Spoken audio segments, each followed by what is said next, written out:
নমস্কার বন্ধুরা, সুবচনের সাহিত্য সভায় আপনাদের স্বাগত জানাই। আজ আমি আপনাদের কাছে পড়ে শোনাব শ্রী শরদিন্দু বন্দ্যোপাধ্যায়ের একটি ঐতিহাসিক কাহিনী, মরু ও শঙ্খ। শরদিন্দু বন্দ্যোপাধ্যায়ের জন্মের 125তম বার্ষিকী চলছে এই 2024 সালে।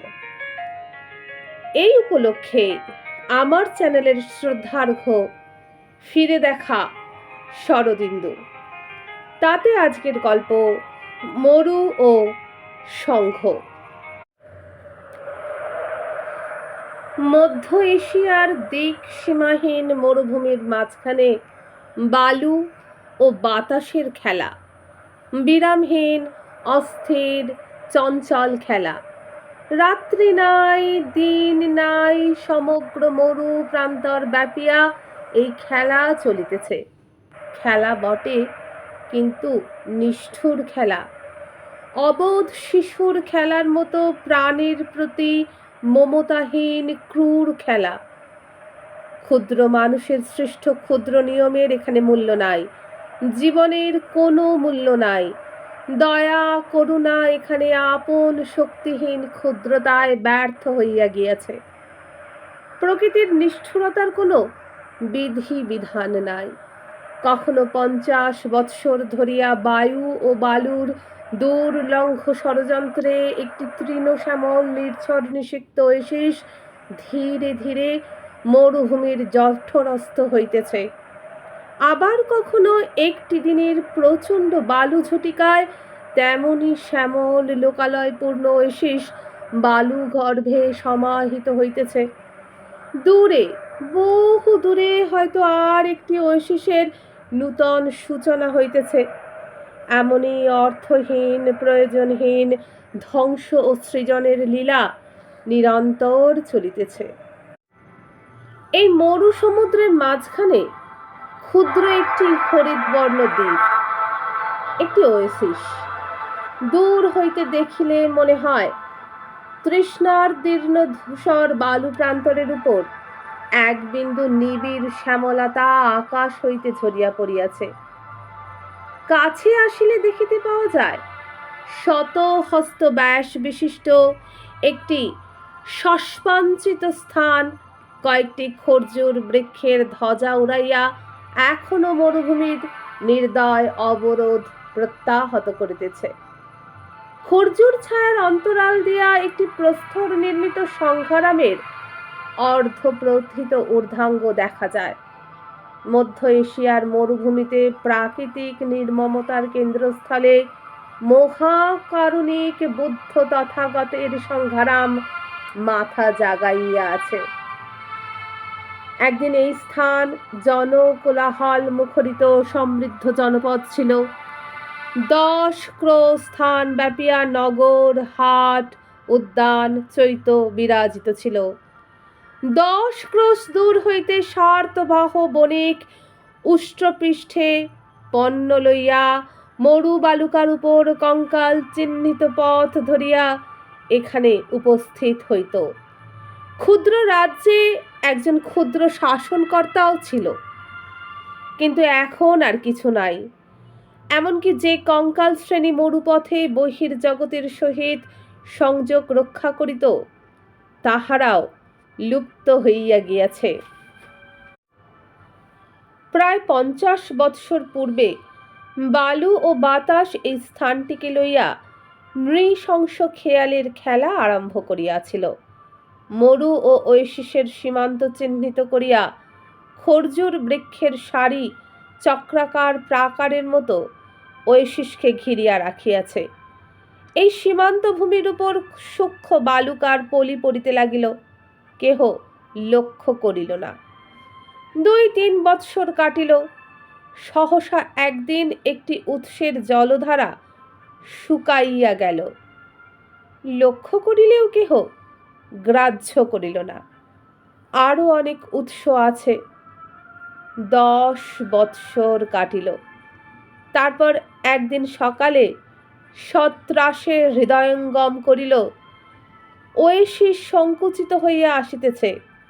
অলক্ষিতে মরুভূমি অনেকখানি সীমানা গ্রাস করিয়া লইয়াছে। অতঃপর ফাঁসির দড়ি যেভাবে ধীরে ধীরে কণ্ঠ চাপিয়া প্রাণবায়ু রোধ করিয়া ধরে, তেমনি ভাবে মরুভূমি ওয়েসিসকে চারিদিক হইতে চাপিয়া ক্ষুদ্র হইতে ক্ষুদ্রতর করিয়া আনিতে লাগিল। প্রথমে আহার্য পানীয়ের অপ্রতুলতা, তারপর বসবাসের স্থানাভাব হইল। যাহারা পারিল পলায়ন করিল, উষ্ট্র গর্ধপৃষ্ঠে যথাসম্ভব ধনসম্পত্তি লইয়া অন্য বাসস্থানের উদ্দেশ্যে বাহির হইয়া পড়িল। যাহারা তাহা পারিল না, তাহারা সংজ্ঞাকুল চিত্তে মরুর পানে তাকাইয়া অনিবার্য পরিসমাপ্তির জন্য প্রতীক্ষা করিতে লাগিল। জনপদের জনসংখ্যা অর্ধেকের অধিক কমিয়া গেল। মরুভূমির তরা নাই, ব্যস্ততা নাই। নাগ কবলিত ভেকের ন্যায় ওয়েসিস অল্পে অল্পে মরুর জঠরস্থ হইতে লাগিল। এক পুরুষ কাটিয়া গেল। যাহারা যুবা ছিল তাহারা এই অনির্বাণ আতঙ্ক বুকে লইয়া বৃদ্ধ হইল। কিন্তু সৃষ্টির বিরতি নাই। ধ্বংসের করাল ছায়ার তলে নবতর সৃষ্টি জন্মগ্রহণ করিতে লাগিল। একদিন গ্রীষ্মের তাম্রতপ্ত দ্বিপ্রহরে দিগন্তরাল হইতে কৃষ্ণবর্ণ আঁধি উঠিয়া আসিল। মরুভূমির এই আঁধির সহিত তুলনা করিতে পারি পৃথিবীতে এমন কিছু নাই। মহাপ্রলয়ের দিনে শুষ্ক জীর্ণ পৃথিবী বোধ হয় এমনই উন্মত্ত বালু ঝটিকার আবর্তে চূর্ণ হইয়া শূন্যে মিলাইয়া যাইবে। 2 দিন পরে আকাশ পরিষ্কার হইয়া প্রখর সূর্য দেখা দিল। বিজয়িনী প্রকৃতির সগর্ব হাসির আলোয় ওয়েসিস উদ্ভাসিত হইল। দেখা গেল ওয়েসিস আর নাই। পর্বত প্রমাণ বালুকার তলায় চাপা পড়িয়াছে। কেবল উচ্চভূমির উপর প্রতিষ্ঠিত সংগ্রামের অর্ধনির্মিত চূড়া ঘিরিয়া কয়েকটি খর্জুর বৃক্ষ শোকার্তভাবে দাঁড়াইয়া এই সমাধিস্থল পাহারা দিতেছে। মানুষের চিহ্ন মাত্র কোথাও নাই। দ্বিপ্রহরে শঙ্খের উপরিতলের একটি বালু সমাহিত গবাক্ষ হইতে অতি কষ্টে বালুকা সরাইয়া বিবরবাসী সরীসৃপের ন্যায় 2টি প্রাণী বাহির হইল। মানুষই বটে, একজন বৃদ্ধ, দ্বিতীয়টি বলিষ্ঠ দেহ যুবা বলিয়া প্রতীয়মান হয়। যুবা বৃদ্ধকে টানিয়া বাহির করিয়া আনিল। তারপরে উভয়ে বহুক্ষণ গবাক্ষের বাহিরে বালুর উপর পড়িয়া দীর্ঘ শিহরিত প্রশ্বাসে মুক্ত আকাশের প্রাণদায়ী বায়ু গ্রহণ করিতে লাগিল। ক্রমে তাহাদের তৃষ্ণাবিদীর্ণ অধরষ্ঠে কালিমালিপ্ত মুখে মানুষী ভাব ফিরিয়া আসিল। চিনিবার মতো কেহ থাকিলে চিনিতে পারিত একজন শঙ্খস্থবীর পিথু মিত্র, দ্বিতীয় ভিক্ষু উচণ্ড। বালু ঝটিকা আরম্ভ হইবার সময় সংঘের অন্যান্য সকলেই ভীত হইয়া বাহিরে আসিয়াছিল। তাহারা কেহ বাঁচে নাই। কেবল এই 2 জন সংঘের দ্বিতলস্থ পরিবেণে অবরুদ্ধ হইয়া পড়িয়াছিলেন, দৈবক্রমে রক্ষা পাইয়াছেন। বালুকার স্তূপ ঢালু হইয়া সংঘের গাত্র হইতে নামিয়া গিয়াছে। উভয়ের বায়ু ক্ষুধা কথঞ্চিত প্রশমিত হইলে তাহারা টলিতে টলিতে নিম্নাভিমুখে অবতরণ করিতে লাগিলেন।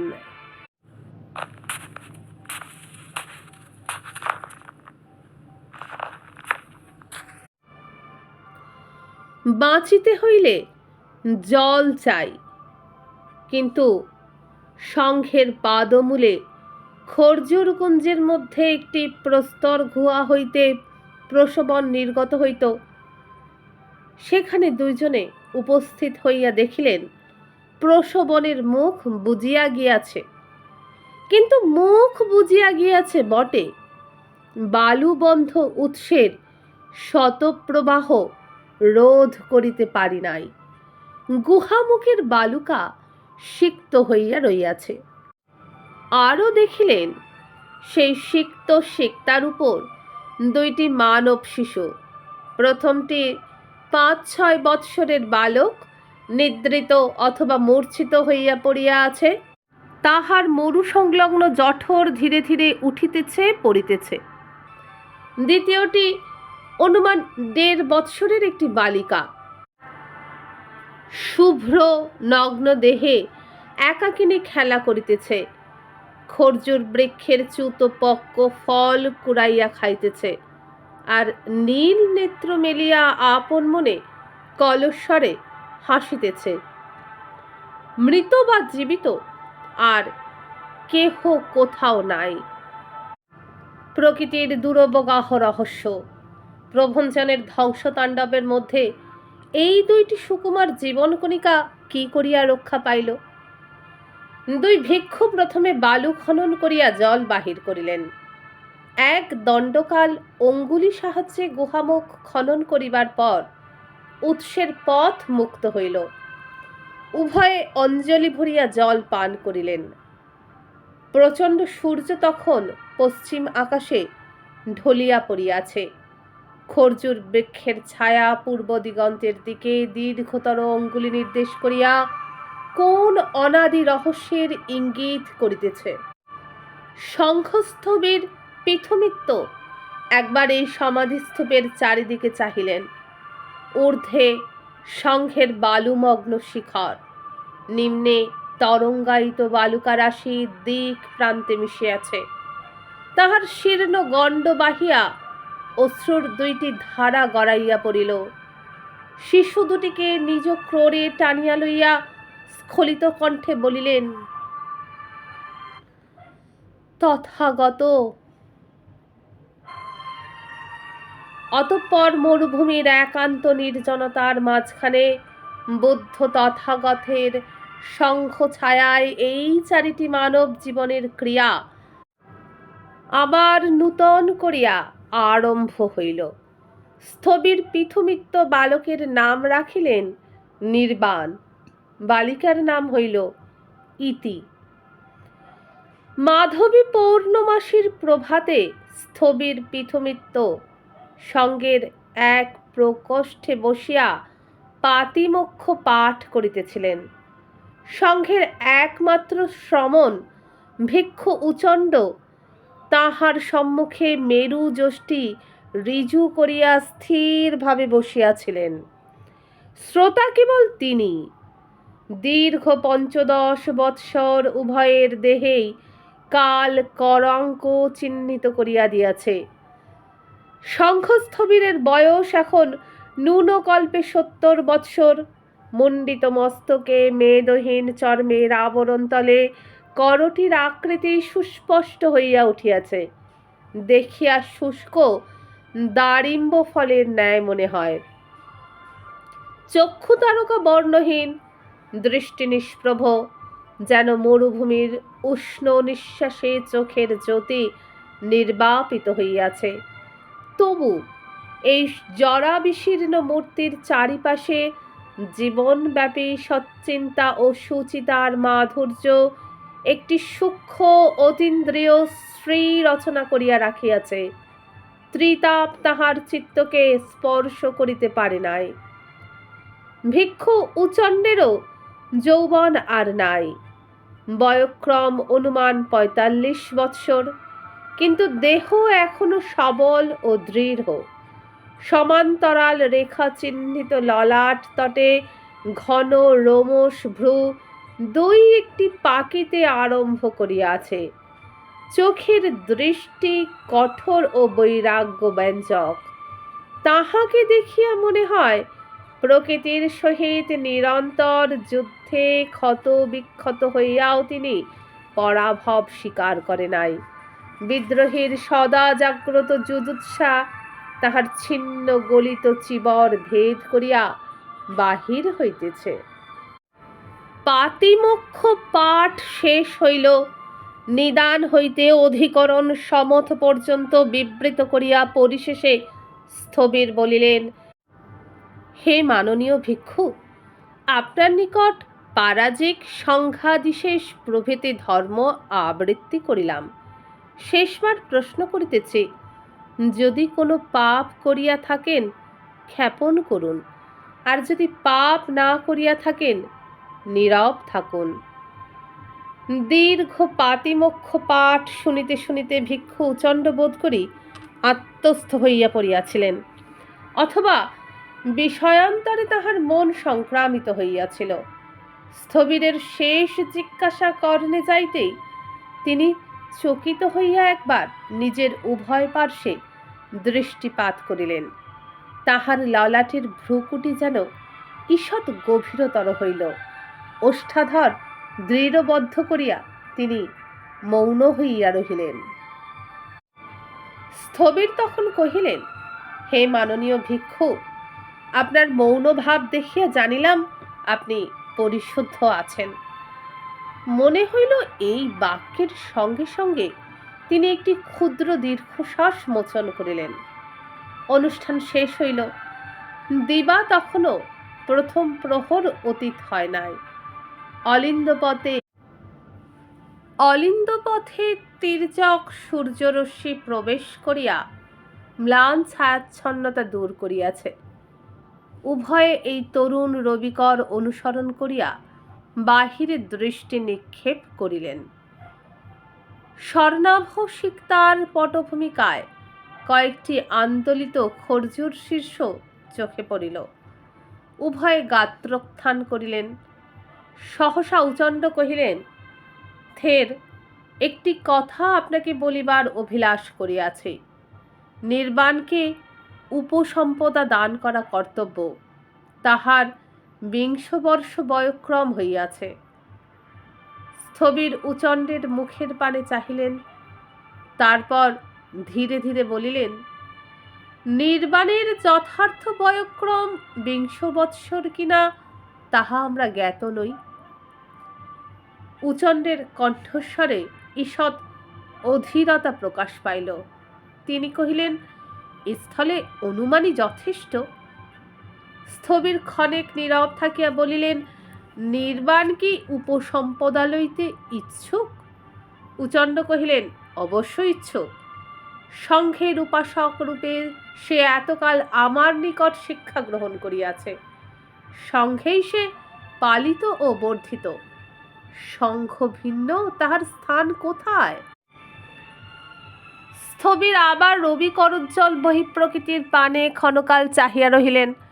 শেষে বলিলেন, ভালো, তাহাকে জিজ্ঞাসা করিয়া দেখা যাউক। আবার মনে হয় একটা দীর্ঘশ্বাস পড়িল। উচণ্ড তীক্ষ্ণ চক্ষে স্থবিরের পানে চাহিলেন। একবার যেন কিছু বলিতে উদ্যত হইলেন, কিন্তু পরক্ষণেই বাক সংযত করিয়া বলিলেন, উত্তম, তাহাকে আপনার নিকট ডাকিয়া আনিতেছি। বলিয়া তিনি সংঘের বাহিরে চলিলেন।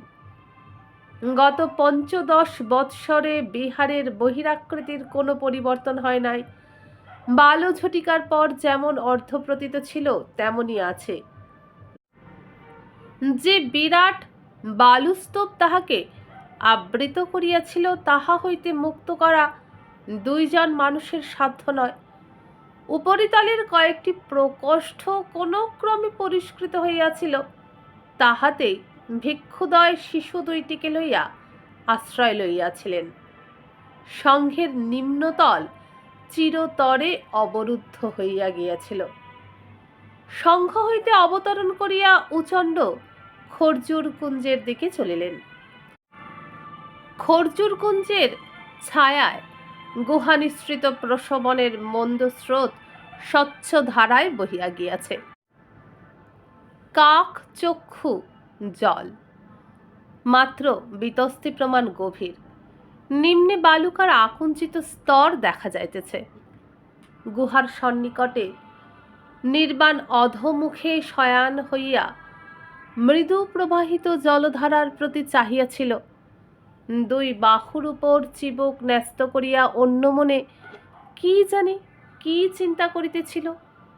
খর্জুর শাখার রন্ধ্রচ্যুত এক ঝলক রৌদ্র তাহার পৃষ্ঠের উপর পড়িয়া তাহার স্বর্ণাভ দেহ বর্ণকে মার্জিত ধাতু ফলকের ন্যায় উজ্জ্বল করিয়া তুলিতেছিল।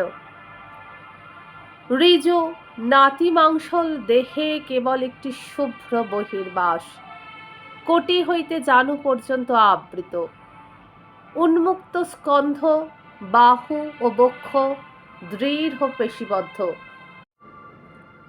মস্তকের কৃষ্ণকেশ সর্পশিশুর মতো মুখমণ্ডলকে বেষ্টন করিয়া আছে।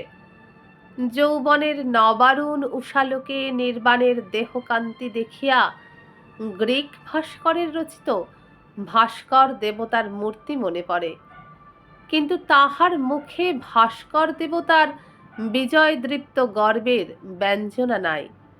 নবযৌবনের স্বাভাবিক পৌরুষের সহিত চিৎশক্তির এক অপরূপ করুণ মাধুর্য মিশিয়াছিল। গ্রীক ভাস্কর এই অপূর্ব সংমিশ্রণ পরিকল্পনা করিতে পারিতেন না। শ্রবণের দিকে চাহিয়া নির্বাণ চিন্তা করিতেছিল। কি গহন দুরবগাহ তাহার চিন্তা সে নিজেই জানে না।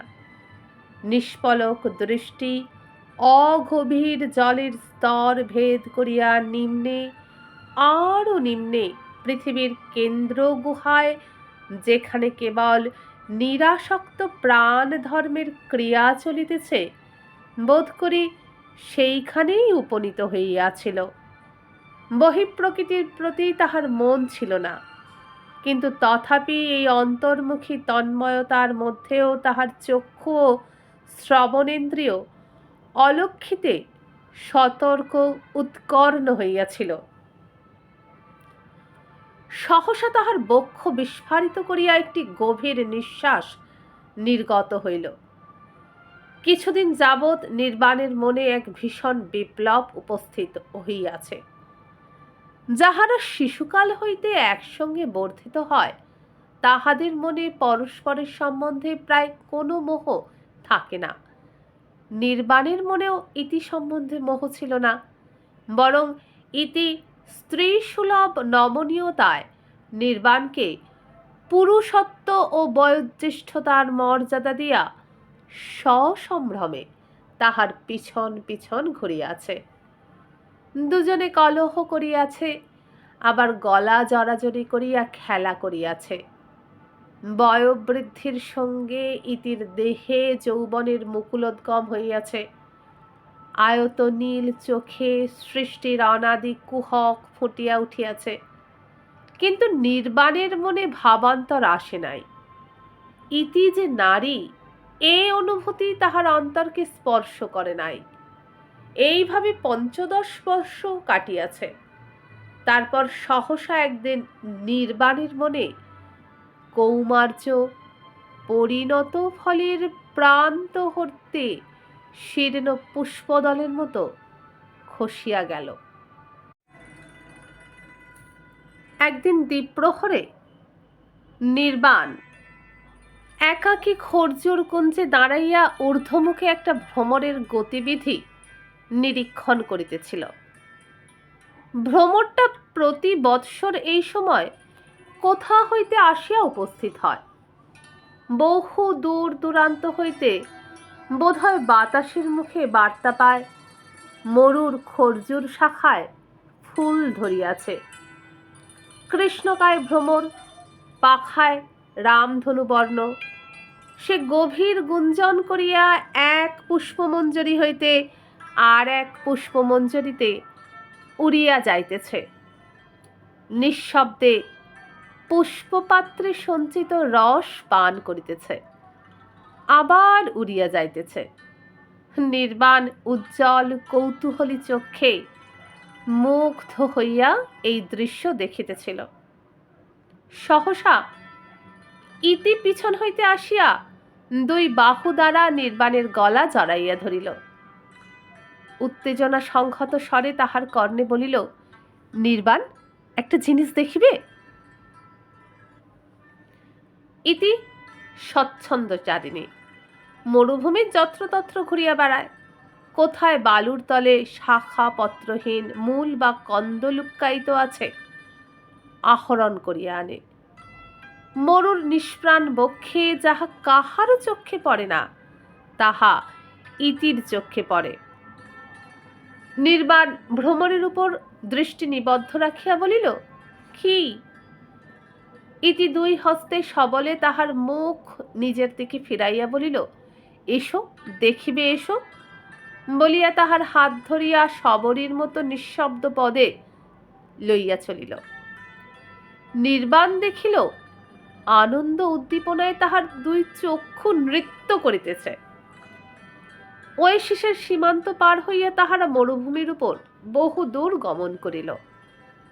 মধ্যাকাশে জ্বলন্ত সূর্য, চারিদিকে কোটি কোটি বালুকণায় তেজ প্রতিফলিত হইতেছে। দুজনে নীরবে চলিয়াছে। মাঝে মাঝে ইতি নির্বাণের মুখের পানে প্রজ্জ্বল চক্ষু তুলিয়া চুপি চুপি দুই একটি কথা বলিতেছে, যেন জোরে কথা বলিলেই তাহার রহস্যময় দ্রষ্টব্য বস্তু মায়ামৃগের ন্যায় মুহূর্তে অন্তর্হিত হইবে। প্রায় 1 ক্রোশের অধিক পথ চলিবার পর সম্মুখে একটা প্রকাণ্ড বালিয়াড়ি পড়িল। সেই বালিয়াড়ির কূর্মপৃষ্ঠে আরোহণ করিয়া ইতি দিগন্তের প্রতি অঙ্গুলি নির্দেশ করিয়া বলিল, ওই দেখো। অঙ্গুলির নির্দেশ অনুসরণ করিয়া নির্বাণ সহসা বিস্ময়ে নিস্পন্দ হইয়া গেল। দূরে দিগন্ত রেখা যেখানে আকাশে মিশিয়াছে, সেইখানে একটি হরিতবর্ণ উদ্যান। শ্যামল তরুশ্রেণী বাতাসে আন্দোলিত হইতেছে, তৃণপূর্ণ প্রান্তরে মেষ ছাগ চড়িতেছে, এমনকি আকাশে নানা আকৃতির পাখি উড়িতেছে। তাহাদের ক্ষুদ্র দেহ সঞ্চরমান বিন্দুর মতো দেখাইতেছে। একটি নদী এই নয়নাভিরাম শ্যামলতার মুখ চিরিয়া খরধার তরবারির মতো পড়িয়া আছে। বিস্ময়ের প্রথম অভিভূতির পর প্রতিক্রিয়া আসিল। নির্বাণ উচ্চ কণ্ঠে হাসিয়া উঠিল। ইতি অপেক্ষা তাহার জ্ঞান বেশি, কিন্তু ইতি উত্তেজনার আতিশয্যে নির্বাণের গলা বাহুবেষ্টিত করিয়া প্রায় ঝুলিয়া পড়িয়া মুখের কাছে মুখ লইয়া গিয়া হাঁপাইতে হাঁপাইতে বলিল, দেখিতেছ নির্বাণ, দেখিতেছ কি সুন্দর? চলো, আমরা দুইজনে ওইখানে চলিয়া যাই। আর কেহ থাকিবে না, শুধু তুমি আর আমি। চলো চলো নির্বাণ। স্মিত মুখে নির্বাণ তাহার পানে চাহিল। ইতির পলাশ রক্ত অধর নির্বাণের এত নিকটে আসিয়াছিল যে কিছু না বুঝিয়াই সে তাহার নিজের অধর দিয়ে স্পর্শ করিল। সঙ্গে সঙ্গে তাহার মুখ বিবর্ণ হইয়া গেল। হৃৎপিণ্ডের মধ্যে রক্ত তোলপাড় করিয়া উঠিল। দেহের অভ্যন্তর হইতে স্নায়ুর সীমান্ত পর্যন্ত একটা অনির্বচনীয় তীক্ষ্ণ অনুভূতি অসহ্য হর্ষ বেদনায় তাহাকে নিপীড়িত করিয়া তুলিল। সে থর থর করিয়া কাঁপিতে লাগিল।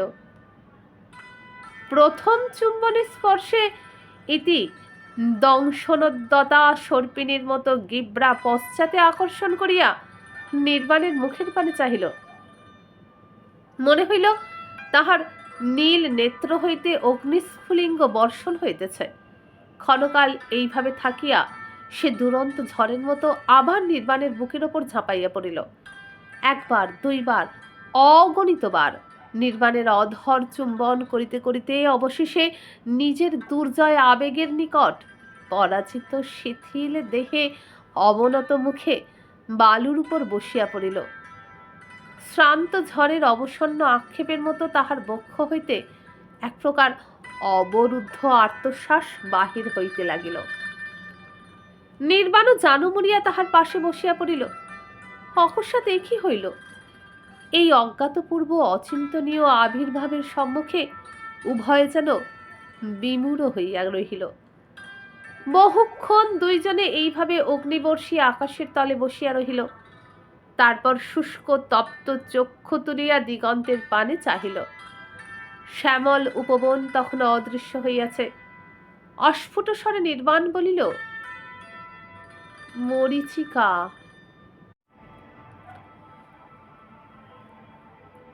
সেই দিন হইতে নির্বাণের সহিত ইতির সহজ সরল সখ্যের অবসান হইল।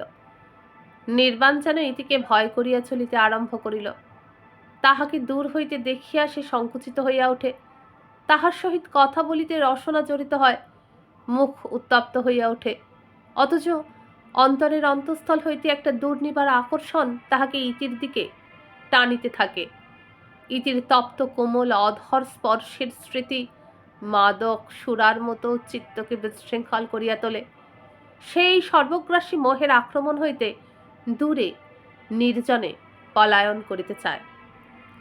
ইতির মনোভাব কিন্তু সম্পূর্ণ বিপরীত। এতদিন সে নির্বাণের খেলার সাথী ছিল, অনুজা সখী ছিল। আজ বিপুল নারীত্বের সঙ্গে সঙ্গে সে নির্বাণকেও যেন সম্পূর্ণ নিজস্বভাবে পাইয়াছে। নির্বাণ তাহারই, আর কাহারও নয়। নিজ অধর দেহ নারীত্বের নিষ্ক্রয়ে সে নির্বাণকে আপন করিয়া লইয়াছে। এই চূড়ান্ত দাবির কাছে পৃথিবীর অন্য সমস্ত দাবি মাথা নিচু করিয়া থাকিবে। তাহার আচরণে, এমনকি চাহনিতে ও দেহভঙ্গিমায় এই অবিসম্বাদী অধিকারের গর্ব পরিস্ফুট হইয়া উঠিতে লাগিল। নারী ও পুরুষের প্রভেদ বোধ করি এইখানে। ইহাদের অন্তরের এই বিপ্লব অন্য দুইজনের কাছেও গোপন রহিল না। মনুষ্য সমাজে যাহা লজ্জা নামে পরিচিত, তাহা ইতি কোনো দিন শিখে নাই। তাই তাহার মনের কথাটি কুণ্ঠাহীন অলজ্জিত আনন্দে প্রকাশ পাইল। পৃথুমিত্র ও উচণ্ড সব দেখিলেন, বুঝিলেন।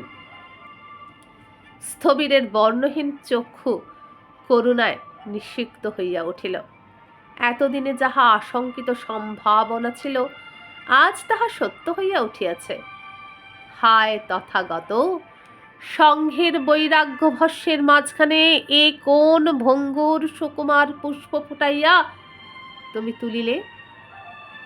ভিক্ষু উচণ্ডের কঠোর ললাটে কিন্তু আঁধির অন্ধকার পুঞ্জিত হইয়া উঠিল।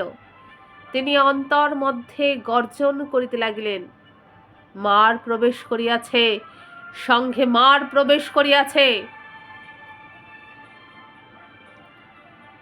প্রথম দিন হইতেই ক্ষুদ্র মানবিকা ইতির প্রতি ভিক্ষু উচণ্ডের মনে একটা বিমুখতা জন্মিয়াছিল। ভিক্ষুর মনে ভেদ জ্ঞান থাকিতে নাই, কিন্তু প্রথম দিন হইতেই উচণ্ড নির্বাণকে কাছে টানিয়া লইলেন, ইতিকে দূরে দূরে রাখিলেন। নির্বাণ ধর্ম বিষয়ে শিক্ষা পাইতে লাগিল। ইতি মরুবিহারিণী প্রকৃতি কন্যা হইয়া রহিল। ইতির দেহে যখন প্রথম যৌবন লক্ষণ প্রকাশ পাইল, সর্বাগ্যে উচণ্ডই তাহা লক্ষ্য করিলেন।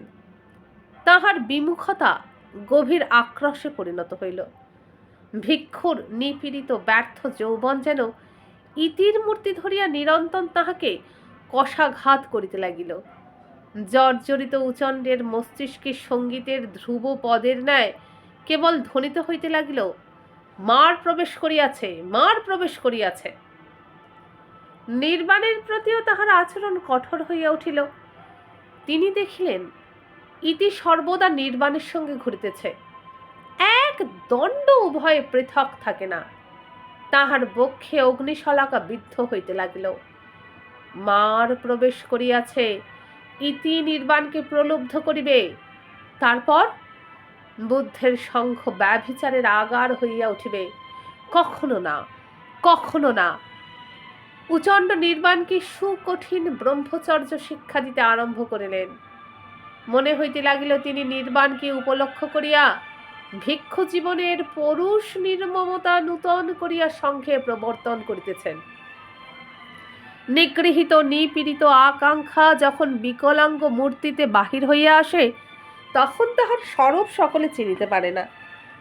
সংঘে সত্যি মার প্রবেশ করিয়াছিল, কিন্তু কাহার দুর্বলতার ছিদ্রপথে প্রবেশ করিয়াছিল তাহা ভিক্ষুচণ্ড জানিতে পারেন নাই।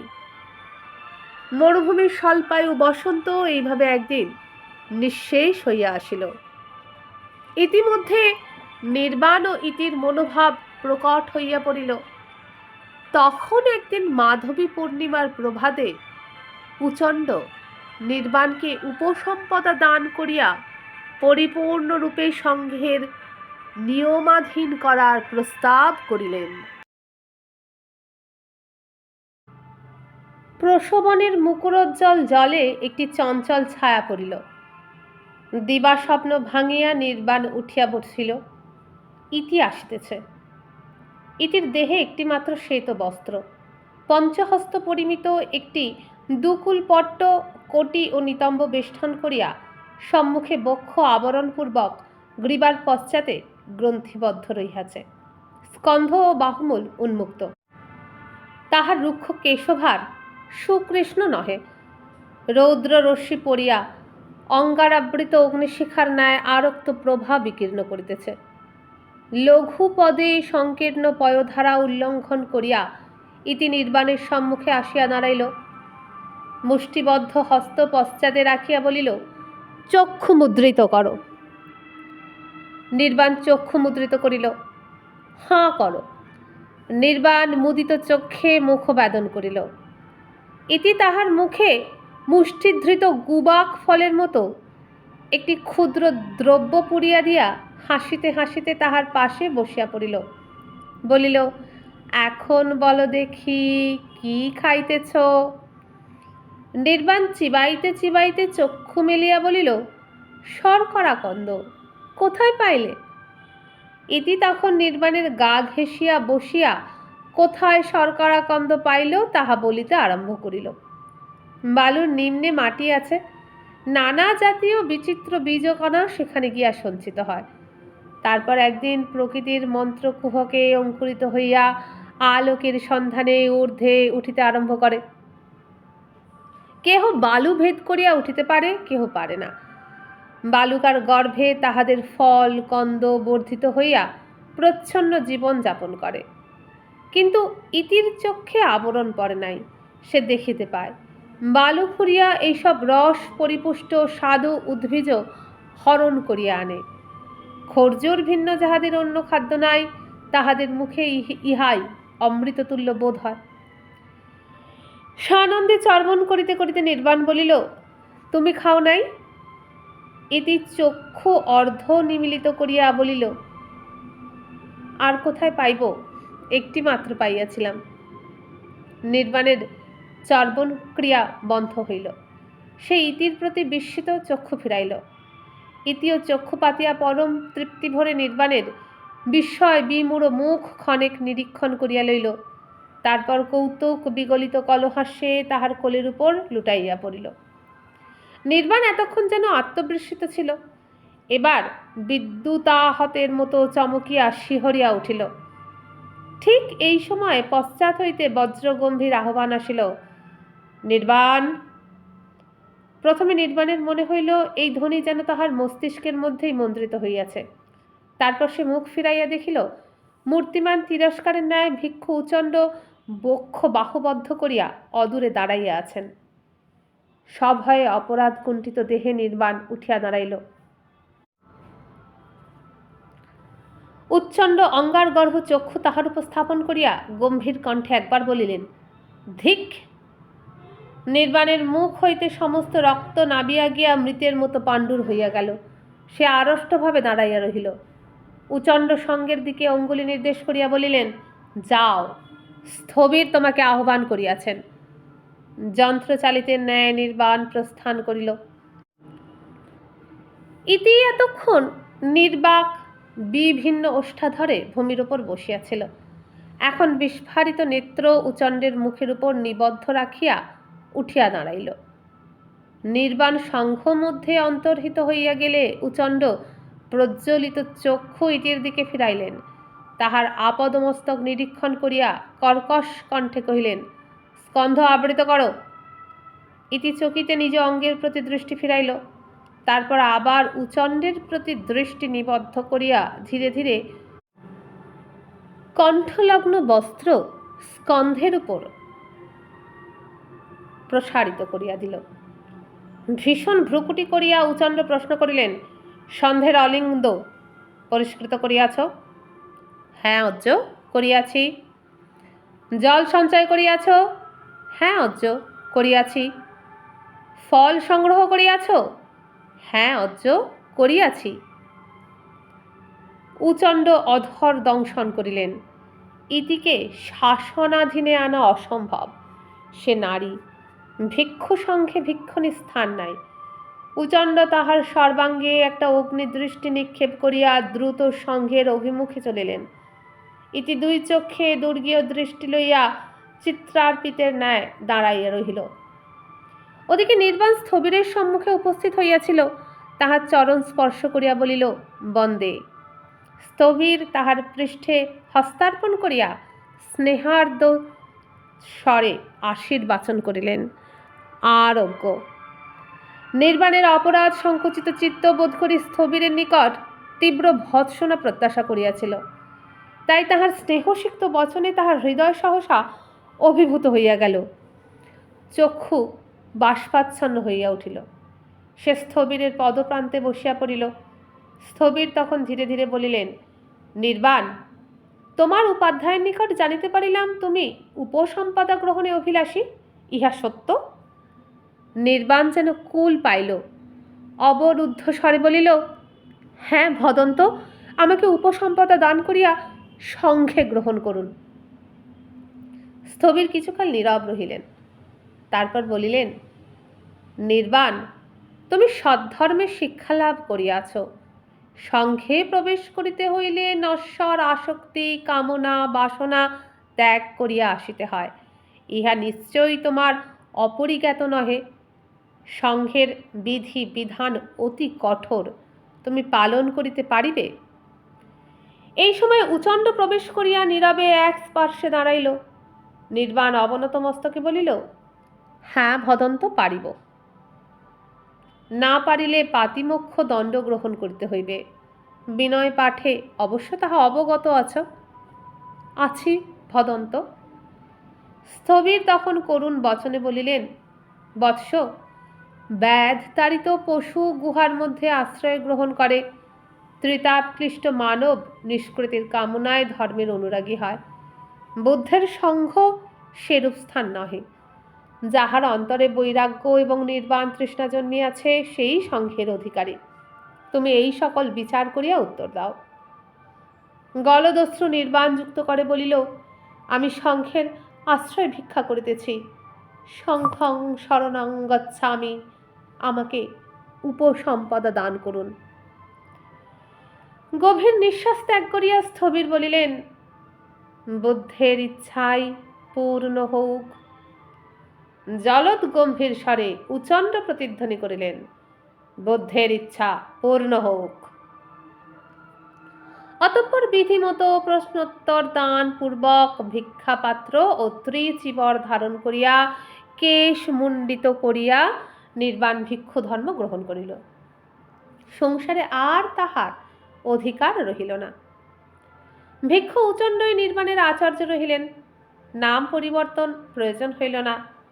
ছায়া পরিমাপ ইত্যাদি বিধি সমাপ্ত হইবার পর উচণ্ড বিজয়োদ্ধত কণ্ঠে বলিলেন, বুদ্ধ জয়ী হইয়াছেন, মার পরাভূত হইয়াছে। ভিক্ষু নিজ পরিবেনে গমন করো। অদ্য হইতে নারীর মুখ দর্শন তোমার নিষিদ্ধ। নত নেত্রে নির্বাণ নিজ পরিবেনে প্রবেশ করিল। স্থবির নিজ মনে বলিতে লাগিলেন, হে সাক্ষ্য, হে লোকজ্যেষ্ঠ, আমাদের ভ্রান্তি অপনোদন করো, অজ্ঞানমোষী দূর করো, সম্যক দৃষ্টি দান করো। 3 দিন নির্বাণ নিজ পরিবেন হইতে বাহির হইল না। আর ইতি দেহ বিচ্ছিন্ন ছায়ার মতো সে সংঘভূমির উপর দিবারাত্র বিচরণ করিয়া বেড়াইতে লাগিল। সংঘের প্রত্যেক অধিবাসীর পরিবেন স্বতন্ত্র। সংঘারামের উপরিতলে যে কয়টি প্রকোষ্ঠ ছিল, তাহার একটিতে ইতি রাত্রি যাপন করিত। অলিন্দের অন্য প্রান্তে 3টি বিভিন্ন কক্ষে নির্বাণ উচণ্ড ও স্থবির বাস করিতেন। স্থবিরের অনুমতি ব্যতীত একের প্রকোষ্ঠে অন্যের প্রবেশ নিষিদ্ধ ছিল। নির্বাণের সহিত ইতির আর সাক্ষাৎ হয় না। ইতি সংঘের কাজ করে আর নানা অছিলায় নির্বাণের পরিবেনের সম্মুখ দিয়া যাতায়াত করে। কখনো দেখে নির্বাণ পুঁথি লইয়া নিমগ্ন চিত্তে অধ্যয়ন করিতেছে, কখনো বা দেখিতে পায় উচণ্ড তাহাকে উপদেশ দিতেছেন। কদাচিৎ নির্বাণ গবাক্ষের বাইরে দৃষ্টি প্রসারিত করিয়া চিন্তায় নিমজ্জিত হইয়া থাকে। ইতির পদশব্দে তাহার চেতনা হয় না। ইতি নিঃশ্বাস ফেলিয়া সরিয়া যায়। ভিক্ষু উচণ্ডের মন কিন্তু শান্ত হইতেছে না। কোথায় যেন একটা মস্ত ভ্রান্তি রইয়া গিয়াছে। নির্বাণ যতই কঠোরভাবে নিজেকে নিগৃহীত করিয়া সংঘধর্ম আত্মনিয়োগ করিতেছে, তাহার অন্তরের সংশয় ও দ্বন্দ্ব ততই মাথা তুলিতেছে। নির্বাণকে সংঘের শাসনে আবদ্ধ করিয়াও তাহার অভীষ্ট সিদ্ধ হইল না। ইতি ও নির্বাণের মধ্যস্থিত আকর্ষণ রজ্জু দূরত্বের ফলে দৃঢ়তর হইল মাত্র। কুশাগ্রবৎ সূক্ষ্ম ঈর্ষা ক্রমশ কণ্টক হইয়া উচণ্ডকে ক্ষতবিক্ষত করিয়া তুলিল। আপন অজ্ঞাতেই তিনি নির্বাণকে নিবিড়ভাবে ঘৃণা করিতে আরম্ভ করিলেন। একদিন মধ্যরাত্রে চন্দ্রের আলোক গবাক্ষ পথে নির্বাণের পরিবেনে প্রবেশ করিয়াছিল। অন্ধকার কক্ষে শুভ্র সূক্ষ্ম চীনাংশুকের মতো একখণ্ড জ্যোৎস্না যেন আকাশ হইতে স্খলিত হইয়া পড়িয়াছিল। নির্বাণের চোখে নিদ্রা নাই। সে ওই গবাক্ষের দিকে চাহিয়া ভূশয্যায় শয়ান ছিল। নিস্তব্ধ রাত্রি, শঙ্খের কোথাও একটি শব্দ নাই। নির্বাণ নিঃশব্দে শয্যা ছাড়িয়া উঠিয়া দাঁড়াইল। তারপর ছায়ামূর্তির মতো অলিন্দ উত্তীর্ণ হইয়া শঙ্খের বাহিরে উপস্থিত হইল। খর্জুর কুঞ্জের তলে জ্যোৎস্না তরলিত স্বল্পান্ধকার যেন ইন্দ্রজাল রচনা করিয়াছে। ঊর্ধ্বে খর্জুর শাখা কচ্চিৎ তন্দ্রালস মর্মর ধ্বনি করিতেছে। নিম্নে প্রসবনের উৎসমুখে উদ্গত জলের মৃদু কলশব্দ। চারিদিকে অপার মরুভূমির উপর চন্দ্ররশ্মির শীতল প্রলেপ। নির্বাণের বক্ষ বিদীর্ণ করিয়া একটি দীর্ঘশ্বাস পড়িল। এই দৃশ্য তাহার পরিচিত, কিন্তু আজ আর ইহার সহিত তাহার কোনো সম্বন্ধ নাই। সে বহু দূরে চলিয়া গিয়াছে। নির্বাণ! প্রসবনের কলধ্বনির মতোই মৃদু কণ্ঠস্বর। চমকিয়া নির্বাণ ফিরিয়া চাহিল। শুভ্র বালুকার উপর বায়ুতাড়িত কাশ পুষ্পের ন্যায় ইতি তাহার পানে ছুটিয়া আসিতেছে। তাহার চরণ যেন মৃত্তিকা স্পর্শ করিতেছে না। চন্দ্রকর কুহেলির ভিতর দিয়া স্মিত ক্ষুধিত মুখখানি অস্পষ্ট দেখা যাইতেছে। না না না! 2 হস্তে চক্ষু আবৃত করিয়া নির্বাণ পলায়ন করিল। ঊর্ধ্বশ্বাসে নিজ পরিবেনে প্রবেশ করিয়া অধমুখে ভূতলে পড়িয়া ঘন ঘন নিঃশ্বাস ত্যাগ করিতে লাগিল। ফিরিবার সময় নির্বাণের পদপাত সম্পূর্ণ নিস্তব্ধ হয় নাই। অন্য পরিবেনে আর একজনের নিদ্রাভঙ্গ হইয়াছিল। পরদিন মধ্যরাত্রে আবার চন্দ্ররশ্মি নির্বাণের গবাক্ষ পথে প্রবেশ করিয়া দুর্নিবার শক্তিতে বাহিরের পানে টানিতে লাগিল। নির্বাণ অনেকক্ষণ নিজের সহিত যুদ্ধ করিল, কিন্তু পারিল না। মোহগ্রস্থের মতো খর্জুর ছায়াতলে আসিয়া দাঁড়াইল। নির্বাণ! ইতি তাহার পাশে আসিয়া দাঁড়াইয়াছে, কিন্তু আজ আর নির্বাণ পালাইল না। সমস্ত দেহের স্নায়ুপেশি কঠিন করিয়া অন্যদিকে মুখ ফিরাইয়া দাঁড়াইয়া রহিল। নির্বাণ! আর তুমি আমার সহিত কথা কহিবে না? নির্বাণ উত্তর দিল না। কে যেন তাহার কণ্ঠ দৃঢ় মুষ্টিতে চাপিয়া ধরিয়াছে। ইতি সশঙ্খ লঘু হস্তে তাহার বাহু স্পর্শ করিল। নির্বাণ! আর তুমি আমার মুখ দেখিবে না? ইতির কণ্ঠস্বরে শক্তি নাই, ভাঙা ভাঙা অর্ধোচ্চারিত উক্তি। নির্বাণের স্নায়ু কঠিন দেহ অল্প অল্প কাঁপিতে লাগিল। নির্বাণ! একবার আমার পানে চাও। ইতি চিবুক ধরিয়া নির্বাণের মুখ ফিরাইবার চেষ্টা করিল। স্নায়ুপেশীর নিরুদ্ধ বন্ধন সহসা যেন ছিঁড়িয়া গেল। জ্যামুক্ত ধনুর ন্যায় নির্বাণের উৎক্ষিপ্ত একটা বাহু ইতির মুখে গিয়া লাগিল। ইতি অস্ফুট স্বরে একটা কাতরোক্তি করিয়া অধরের উপর হাত রাখিয়া বসিয়া পড়িল। নির্বাণ ব্যাকুল চক্ষে একবার তাহার পানে চাহিল, তারপর না না না, আমি ভিক্ষু, আমি ভিক্ষু, আমি ভিক্ষু। অন্ধের মতো উন্মাদের মতো নির্বাণ সে স্থান ছাড়িয়া চলিয়া গেল।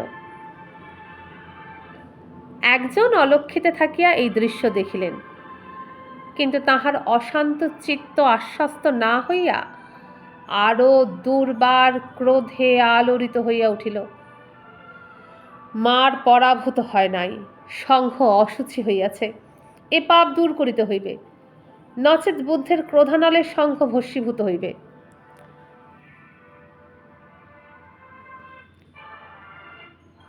কৃষ্ণ পঞ্চমীর ক্ষীয়মান চন্দ্র প্রায় মধ্য গগন অতিক্রম করিয়া গিয়াছে। রাত্রি শেষ হইতে আর বিলম্ব নাই। শঙ্খ নিস্তব্ধ, কোথাও কোনো শব্দ নাই। বুঝি ব্রহ্ম মুহূর্তের প্রতীক্ষায় নির্বাণ সমাধিতে নিমগ্ন। ভিক্ষু উচণ্ড স্থবিরের পরিবেণে প্রবেশ করিয়া অন্ধকারে গাত্র স্পর্শ করিয়া তাহাকে জাগরিত করিলেন। সর্পশ্বাস বৎসরে তাহার কর্ণে বলিলেন, আমার সঙ্গে আসুন। নিঃশব্দে দুইজনে ইতির প্রকোষ্ঠের সম্মুখে উপস্থিত হইলেন। ম্লান তির্যক কাক জ্যোৎস্না কক্ষের মসৃণ ভূমির ওপর প্রতিফলিত হইতেছে। সেই অস্পষ্ট আলোকে স্থবির দেখিলেন ইতি একটি উচ্চ পীঠিকার উপর বসিয়ে আছে, আর বেদিমূলে প্রণতিরত উপাসকের ন্যায় নির্বাণ নত দেহে তাহার জানুর উপর মস্তক রাখিয়া স্থির হইয়া আছে। ইতির কোটি হইতে ঊর্ধ্বাঙ্গ কেবল বিশ্বস্ত্র কেশজাল দিয়া আবৃত। শুভ্র মর্মরে রচিত মূর্তির ন্যায় তাহার যৌবন কঠিন দেহ সগর্বে উন্নত হইয়া আছে, আর দুই চক্ষু হইতে বিজয়িনীর নির্বোধ উল্লাস ও অশ্রু একসঙ্গে খরিত হইয়া পড়িতেছে। স্থবির ডাকিলেন, নির্বাণ। নির্বাণ তরিতে উঠিয়া দাঁড়াইল। দ্বার সম্মুখে পিতৃমৃত্যুকে দেখিয়া তাহার পদপ্রান্তে পতিত হইয়া রুদ্ধস্বরে কহিল,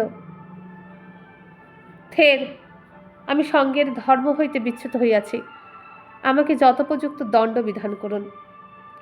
স্থবির কম্পিত স্বরে কহিল, নির্বাণ, তোমার অপরাধ গুরু, কিন্তু আমার অপরাধ তোমার অপেক্ষাও অধিক।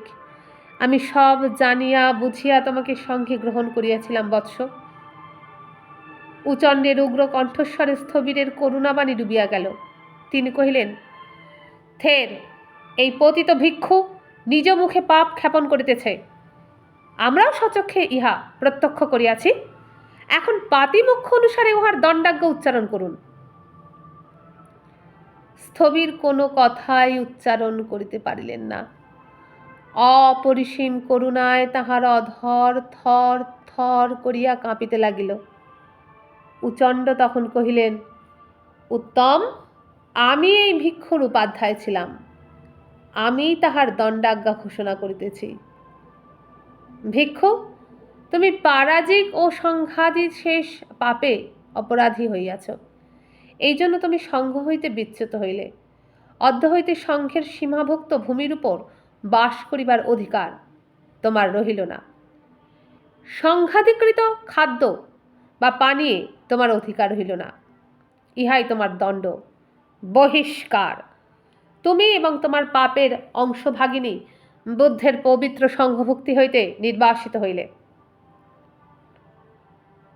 এই দণ্ডাদেশের ভয়ঙ্কর নিষ্ঠুরতা ধীরে ধীরে সকলেরই হৃদয়ঙ্গম হইল।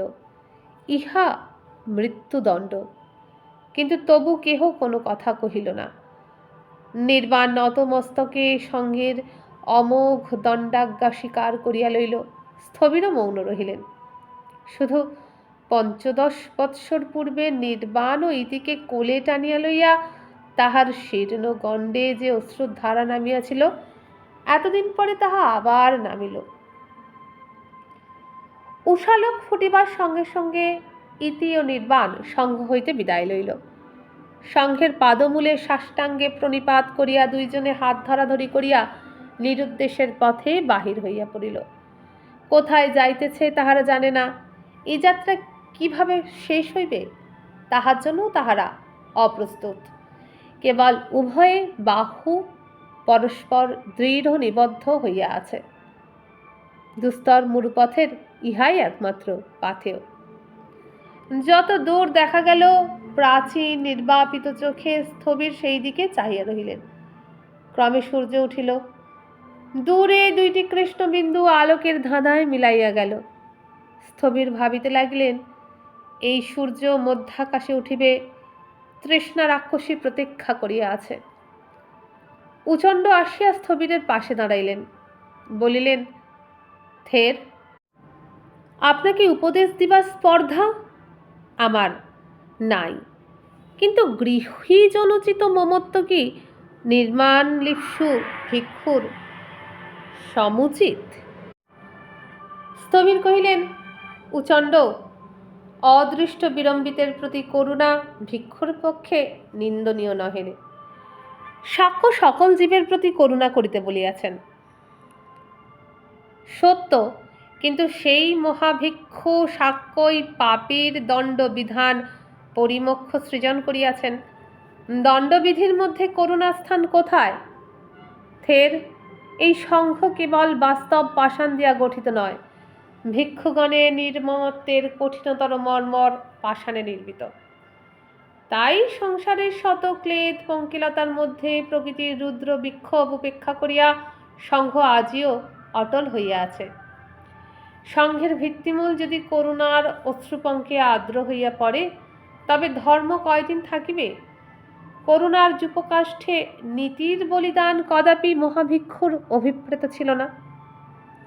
স্থবির উত্তর দিলেন না। তারপর ক্লিষ্ট স্বরে কহিলেন, উচণ্ড, মহাভিক্ষুর অভিপ্রায় দুর্গেয়। আমার চিত্ত বিক্ষিপ্ত হইয়াছে, কর্তব্যজ্ঞান হারাইয়া ফেলিয়াছি। উচণ্ড প্রশ্ন করিলেন, আপনি কি মনে করেন পাতিমোক্ষ মতে ভিক্ষুর দণ্ড দান অনুচিত হইয়াছে? জানি না, বুদ্ধের ইচ্ছা দুরধিগম্য। পাতিমোক্ষ কি বুদ্ধের ইচ্ছা নয়? তাহাও জানি না। উচণ্ড তখন দুই হস্ত ঊর্ধ্বে তুলিয়া আকাশ লক্ষ্য করিয়া গভীর কণ্ঠে বলিলেন, তবে বুদ্ধ নিজ ইচ্ছা জ্ঞাপন করুন। গৌতম, তুমি আমাদের সংশয় নিরসন করো, তোমার অলৌকিক শক্তির বজ্রালোকে সত্য পথ দেখাইয়া দাও। সেই দিন মধ্যাহ্নে বাতাস সহসা স্তব্ধ হইয়া গেল। কেবল প্রজ্বলিত বালুকার উপর হইতে এক প্রকার শিখাহীন অগ্নিবাষ্প নির্গত হইতে লাগিল। পঞ্চাগ্নি পরিবেষ্টিত শঙ্খ যেন উগ্র তপস্যারত বিভূতিধূসর কাপালিকের ন্যায় এই বহ্নি শ্মশানে বসিয়া আছে। আকাশের এক প্রান্ত হইতে অন্য প্রান্ত পর্যন্ত কোথাও একটি পক্ষী উড়িতেছে না, শব্দ নাই। চতুর্দিকে যেন একটা রুদ্ধশ্বাস প্রতীক্ষা। মধ্যাহ্ন বিগত হইল। খর্জুর বৃক্ষের ছায়া সভয়ে মূল ছাড়িয়া নির্গত হইবার উপক্রম করিল। থের, স্থবির অলিন্দে আসিয়া দাঁড়াইলেন। উচণ্ড নীরবে অঙ্গুলি সংকেত করিয়া দিক প্রান্ত দেখাইলেন। তাম্রতপ্ত আকাশের এক প্রান্তে চক্রবাল রেখার উপর মুষ্টি প্রমাণ কজ্জল মসি দেখা দিয়াছে। চিনিতে বিলম্ব হইল না। 50 বৎসর পূর্বে এমনই মসি চিহ্ন আকাশের ললাটে দেখা গিয়াছিল। ভয়ার্ত কণ্ঠে উচণ্ড কহিলেন, থের, আঁধি আসিতেছে। স্থবিরের অধর একটু নড়িল। বুদ্ধের ইচ্ছা, বুদ্ধের ইচ্ছা। উন্মত্তের ন্যায় স্থবিরের জানু আলিঙ্গন করিয়া উচণ্ড কহিলেন, থের, তবে কি আমি ভুল করিয়াছি? তবে কি আমার পাপেই আজ শঙ্খ ধ্বংস হইবে? ইহাই কি বুদ্ধের অলৌকিক ইঙ্গিত? দেখিতে দেখিতে আঁধি আসিয়া পড়িল। মরুভূমি ঝঞ্ঝা বিমথিত সমুদ্রের ন্যায় ক্ষিপ্ত হইয়া উঠিল। গাঢ় অন্ধকারে চতুর্দিক আচ্ছন্ন হইয়া গেল। এই দুর্ভেদ্য অন্ধকারের মধ্যে স্থবিরের কণ্ঠে উচ্চারিত হইতে লাগিল, তমসো মা জ্যোতির্গময়, তমসো মা জ্যোতির্গময়। উচণ্ড চিৎকার করিয়া উঠিলেন, আমি যাইব, তাহাদের ফিরাইয়া আনিব, তাহাদের ফিরাইয়া আনিব। ক্ষিপ্তের মতো অলিন্দ হইতে নিম্নে ঝাঁপাইয়া পড়িলেন। ঝড়ের হাহারাবে তাহার চিৎকার ডুবিয়া গেল। বালু ও বাতাসের দুর্মদ দুরন্ত খেলা চলিতে লাগিল। পৃথিবীর প্রলয়ান্ত অন্ধকারে ছাইয়া গিয়াছে। শঙ্খ নিমজ্জিত হইল। স্থবিরের শীর্ণ প্রাচীর কণ্ঠ হইতে তখনও আকুল প্রার্থনা উচ্চারিত হইতেছে। হে সাক্ষ্য, হে লোকজ্যেষ্ঠ, হে গৌতম, অন্তিমকালে আমাকে চক্ষু দাও। তমসো মা জ্যোতির্গময়, তমসো মা জ্যোতির্গময়। মানব জাতির সমন্ধিত কণ্ঠ হইতে আজিও ওই আর্তবাণী নিঃসৃত হইতেছে। বন্ধুরা, এখানেই শেষ হয়ে গেল শরদিন্দু বন্দ্যোপাধ্যায়ের রচিত ঐতিহাসিক একটি বড় গল্প মরু ও সংঘের দ্বিতীয় তথা শেষ পর্ব। যদি ভালো লাগে ভিডিওটি বন্ধুদের সাথে শেয়ার করবেন। এই ভিডিওর নিচে যে বার রয়েছে সেখানে ক্লিক করলে চ্যানেলের হোম পেজ পাবেন। হোম পেজে গেলে পাবেন প্লেলিস্ট, সেখানে আমার আজ পর্যন্ত আপলোড করা সমস্ত গল্প রয়েছে, সেগুলো শুনবেন যতক্ষণ না নতুন গল্প আনছি। আর অনুগ্রহ করে চ্যানেলটিকে সাবস্ক্রাইব করে পাশের বেল আইকনটিকে অন করে আমাকে উৎসাহিত করবেন। তাহলে আজকের মতো বিদায় নিলাম। নমস্কার।